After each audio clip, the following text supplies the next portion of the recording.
Hey, what's going on, everybody? My name is Mundane Matt, and this is a story that is really weird because of how it's being covered by the media. Now, I first caught wind of this last night when the headline read, "Couple sentenced to 35 years for terrorizing a birthday party of a young black boy with racial slurs." I'm paraphrasing, but that's essentially what it was saying. It's like these two people, Kyla Norton and Jose Torres, went to the birthday party of an 8-year-old black boy in Georgia and yelled racial slurs at them, and they ended up getting 35 years in prison.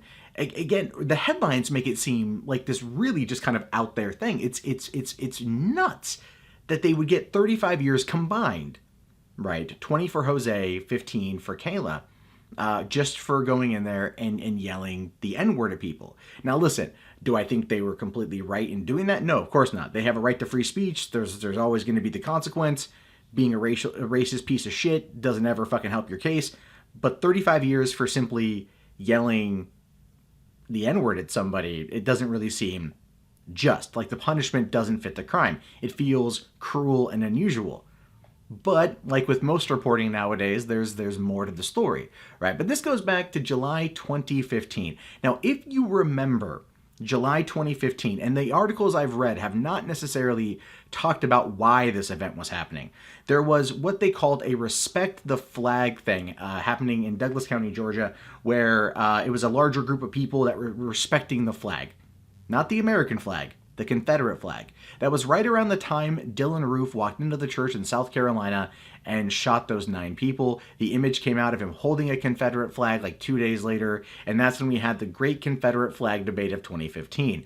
A debate of which I was labeled a racist because I defended the flag's right to exist and the fact that the flag had nothing to do with him going and killing those people. Like, he wasn't walking in there draped in a Confederate flag shooting those people. It is one of those situations of reactionaries freaking out over something and everything else. So when they, like when you had the left react to the Confederate flag, you had the right come out to respect the flag, to defend the flag, and that's where this particular story gets going. So there was it's like a 2-day event, a larger group of people.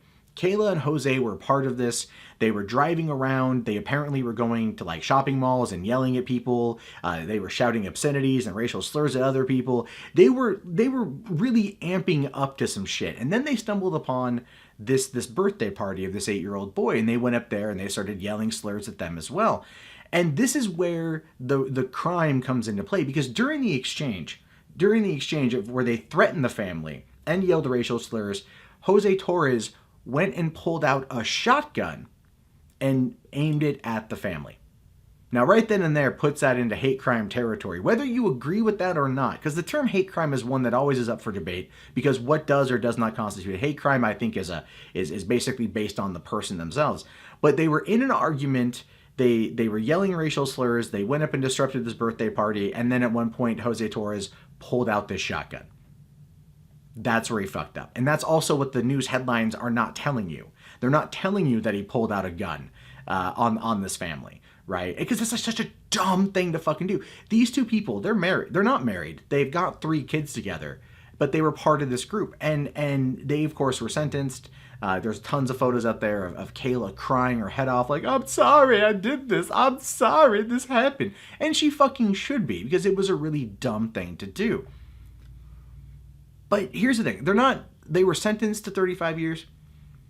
He only has to serve 13. She only has to serve 6, right? So if they fuck up in prison, then they will go up to the full amount, but it's not going to be as much time spent in prison, and I'm pretty sure they'll parole out sooner than that. But even then, while I do believe that everything they were doing was motivated by racial prejudice towards other people, I really do. Because you can't sit there, like, I could defend somebody arguing about the merits of the Confederate flag, the Johnny Rebel, all that stuff, what it means in that part of the country. I could listen to those arguments and even to an extent believe those arguments and defend those arguments depending on how the person was framing them. But when you're going around, not to just one event, but multiple events, and you're shouting racial obscenities at people, you're a racist piece of shit. You're a dickhead. You're a douche. And then to top it all off by pointing a shotgun at a family you're fighting with at an 8-year-old kid's birthday party it's a dick play. But here's the problem. Kayla was saying, this is not us, we would never do this, this is the biggest mistake of our lives, blah, blah, blah, blah, blah. And she's right, it is. Even one of the people who were there, who spoke towards them at the sentencing, even came out and said, I forgive you. Like, I don't have hate in my heart, I'm not going to put it here now. I forgive you for this, which is the best response possible, is the person who is the victim of this to look and go, you're just an ignorant piece of shit, but I don't harbor hate for you, right? Like, I don't harbor hate for you, I forgive you, and then move on with their life. And really, it's more for the victim than for the perpetrator. But this also kind of really chimes into mob mentality. Now, we like to think that individually we are smart. Individually, we are not susceptible to mob tactics. No. No, mob tactics and mob rule very much are alive and well in every facet of culture, every debate. We've seen this. Just recently, just as an example, when it came to the whole debate about trans rights in the bathrooms that Trump pulled, right? Believe it or not, Betsy DeVos was against pulling that particular regulation or that legislation and or that executive order, sorry. And then she was met with the whole choice of, well, you can either back it or you can quit. And so mob rule, she quit. It's very easy for people when they're in a group like that and tensions are high and tensions are flaring to resort to those kind of actions, because we feed off each other's energy, and as a result we can get ourselves into a fair amount of fucking trouble. Now, am I trying to defend the actions of Kayla and Jose here? Absolutely not. Do I think the punishment fits the crime? Yes and no. Yes and no. Do I think that what they did was horribly wrong, extremely racist, and even if that's not who they are as people, they allowed themselves to be involved in a 2-day event that ended with this particular experience? Yes, they are entirely at fault, and they do have to pay the time for the crime, absolutely. But it's just interesting that they were given this harsh of a sentencing, right? I mean, 13 years in prison for pulling a shotgun on people you were fighting with. I'm not defending the action, but there are murderers, actual murderers, who have gotten less time in prison as a result of this, as a result of killing someone. They've gotten less time in prison than a dude who just pulled a shotgun, right? But it's because they were able to compound multiple things, terrorist threats, hate crimes, all that sort of shit that got them to this point. And it should serve as a lesson and a warning for many people out there. Look, if you want to harbor hatred towards others, that's entirely your prerogative. No one's going to be able to talk you out of it or stop you. But how you act on those impulses in public, especially when other people that feel the same way as you, can have long-lasting ramifications that can literally take away a huge portion of your life because you were not thinking. This is a situation when it always pretty much requires you to sit there and go, cooler heads prevail. If you find yourself in an altercation of this sort, do not give in to your base instincts of trying to be the bigger man and pull out a threatening object. In our society, you ain't gonna end up well. So I hope that over the course of the next couple of years, both Kayla and Jose have the opportunity to reflect upon their actions and to realize that they're gonna be away from their kids for a long time.